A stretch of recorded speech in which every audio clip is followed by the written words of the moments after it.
રજૂ કરીએ છીએ પ્રાસંગિક. વિષય છે વિશ્વ કલા દિવસ.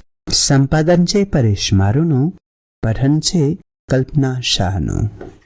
વિશ્વ કલા દિવસ દર વર્ષે 15મી એપ્રિલે ઉજવવામાં આવે છે. આ દિવસનો ઉદ્દેશ્ય વિશ્વભરમાં કળાના મહત્વને સમજાવવું, કલાકારોને પ્રોત્સાહન આપવું અને સર્જનાત્મકતા વધારવાનો છે. આ તારીખ ખાસ કરીને પ્રસિદ્ધ ચિત્રકાર લિયોનાર્ડો દા વિન્સીના જન્મદિવસ તરીકે પસંદ કરવામાં આવી છે, કારણ કે તેઓ કલા અને વિજ્ઞાન બંને ક્ષેત્રોમાં મહાન યોગદાન આપનાર વ્યક્તિ હતા. વિશ્વ કલા દિવસની શરૂઆત ઇન્ટરનેશનલ એસોસિએશન ઓફ આર્ટ દ્વારા કરવામાં આવી હતી અને તેને યુનેસ્કો દ્વારા પણ માન્યતા આપવામાં આવી છે. આ દિવસ કલાની વિવિધ શૈલીઓ જેમ કે ચિત્રકલા, સંગીત, નૃત્ય, શિલ્પકલા, નાટ્યકલા, હસ્તકલા વગેરેને ઉજાગર કરે છે. કલા એ માનવ જીવનનો મહત્વપૂર્ણ ભાગ છે. કળા માત્ર મનોરંજન માટે નથી, પરંતુ તે આપણી ભાવનાઓ, વિચારો અને સંસ્કૃતિને વ્યક્ત કરવાની એક શક્તિશાળી રીત છે. પ્રાચીન સમયથી જ માણસે કળાના માધ્યમથી પોતાની લાગણીઓ વ્યક્ત કરી છે. ગુફાઓમાં બનેલા ચિત્રો, મંદિરોની મૂર્તિઓ અને લોક કલાઓ એ આપણા ઇતિહાસ અને સંસ્કૃતિના જીવંત પુરાવા છે. વિશ્વ કલા દિવસના અવસરે વિશ્વભરમાં વિવિધ કાર્યક્રમોનું આયોજન થાય છે. આ દિવસે આર્ટ એક્ઝિબિશન, વર્કશોપ,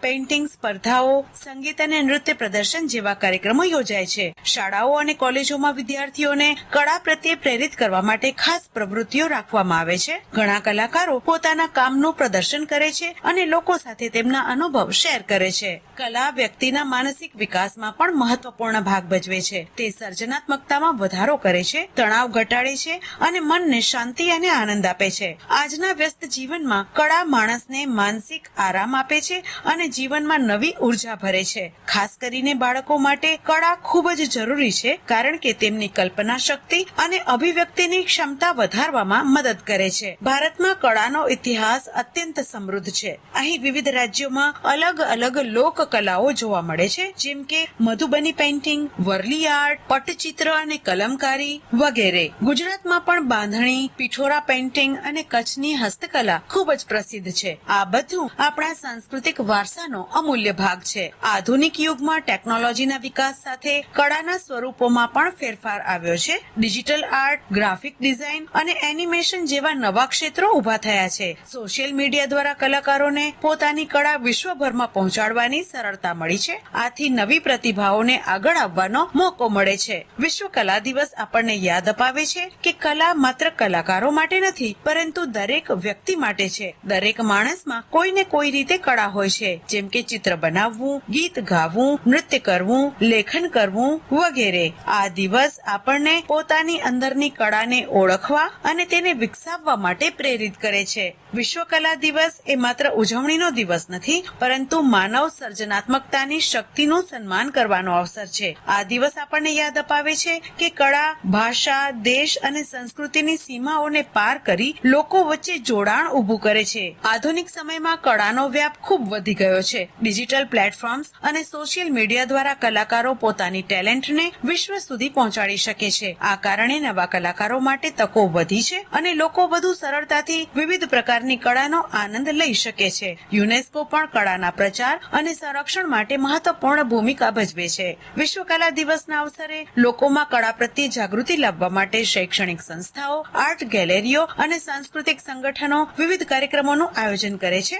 આખરે કળા જીવનને રંગીન અને અર્થપૂર્ણ બનાવે છે. તે આપણને આપણા ભાવોને વ્યક્ત કરવાની સ્વતંત્રતા આપે છે અને જીવનમાં નવી દિશા આપે છે. તેથી વિશ્વ કલા દિવસને ઉજવતા આપણે કળાને આપણા દૈનિક જીવનનો ભાગ બનાવવાનો સંકલ્પ કરવો જોઈએ. વિશ્વ કલા દિવસનો મુખ્ય સંદેશ એ છે કે આપણે કળાનું સન્માન કરીએ, કલાકારોને પ્રોત્સાહન આપીએ અને પોતાની સંસ્કૃતિને જાળવી રાખીએ. કલા આપણને એકબીજાની નજીક લાવે છે અને વિશ્વમાં શાંતિ અને એકતા લાવવામાં મદદ કરે છે. તેથી આપણે સૌએ આ દિવસને ઉત્સાહ સાથે ઉજવવો જોઈએ અને કળાના મહત્વને જીવનમાં અપનાવવું જોઈએ.